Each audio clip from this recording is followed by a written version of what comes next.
amazing health question. I am Renata, intuitive nutrition coach from Nourish with Renata, and I'm here with the amazing Coach Mack. How's it going? Hello, everyone. Welcome. If you're new here, I'm Coach Mack, the founding health coach of Running with Bacon, where I help women feel like themselves again, one small step at a time.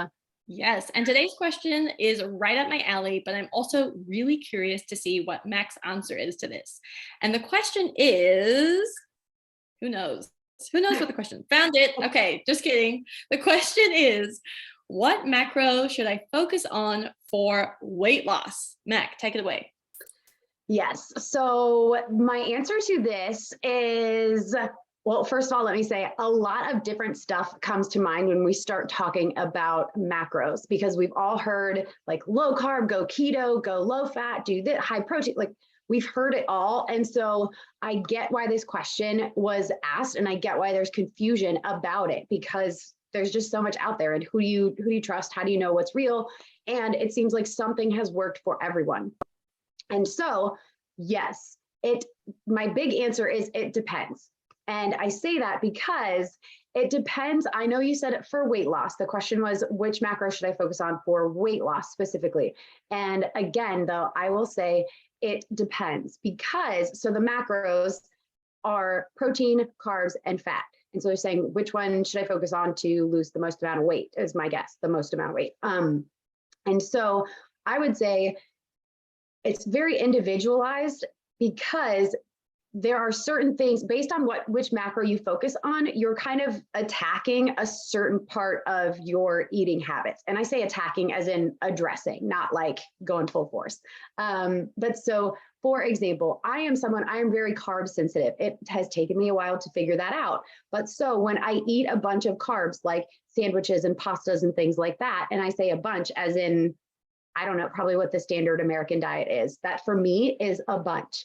So if I bring that down a little bit, then I tend to be able to maintain my weight better. So that means for me, having higher protein and higher carbs. However, for other people, it might be if you are trying to watch your actual calorie intake. So just calories, fat is more calorie dense from the macronutrient level. It's the most calorie dense. So you might want to cut back on fats a little bit. However, fats are also the most satiating, as in they fill us up, they satisfy all of our taste buds and stuff like that.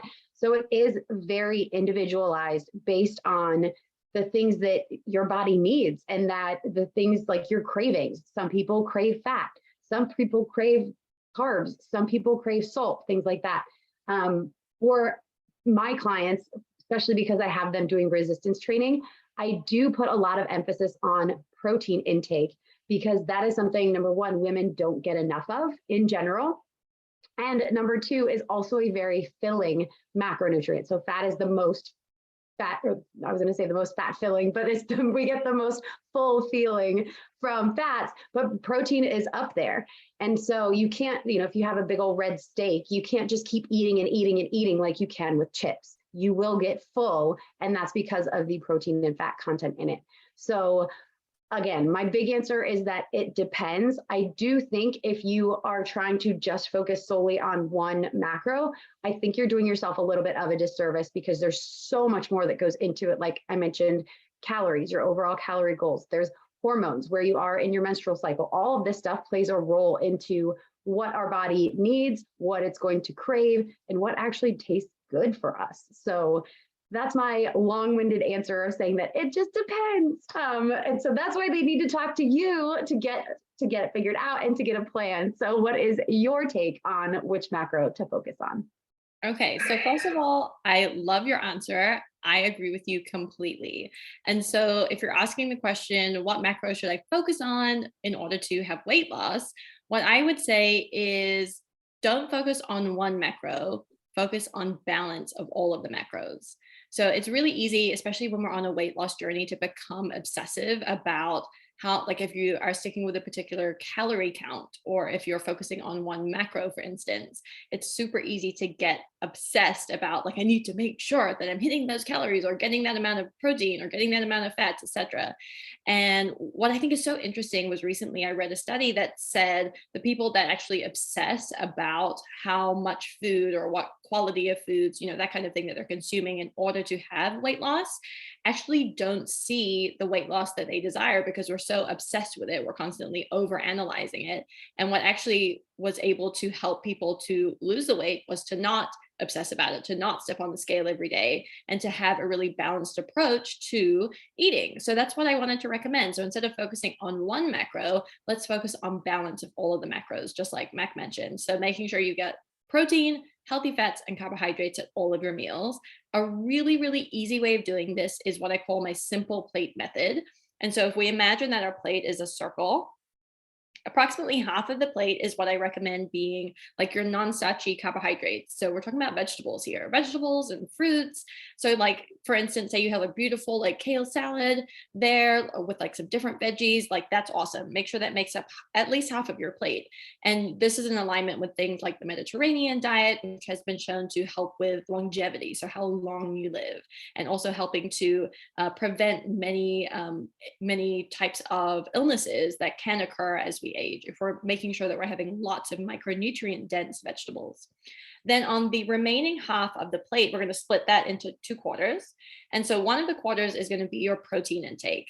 Protein, once again, all of our cells are made up of protein. And so we want to make sure that we're having enough protein. And as Mac so astutely said, women specifically are not getting enough protein when we see them. So that's why we always talk about protein. So whether that be an animal-based protein or something from plants, awesome, let's do it. Make sure you're getting at least, that quarter plate of protein. And then the final quarter of your plate is going to be your grains, your healthy fats. Sometimes the standard American diet focuses a lot on having a huge portion of grains. And so instead of that, because that can cause, very drastic changes to your blood sugar levels, let's focus on having that be part of that last quarter of your plate. And then also some of those healthy fats. So that could be the dressing on your salad, it could be nuts and seeds, it could be avocado, but we're making sure that that fits within that last quarter of the plate. And that's how you create your balanced plate. So just having a really simple formula like this plate method can be helpful so that you don't obsess, and so that you know that you're getting your macros balanced across all of your meals. Such a good explanation. Like I said, reach out to Renata for a plan. She will help you figure it out. I promise you. So thank you for being here, and stay tuned for our next question.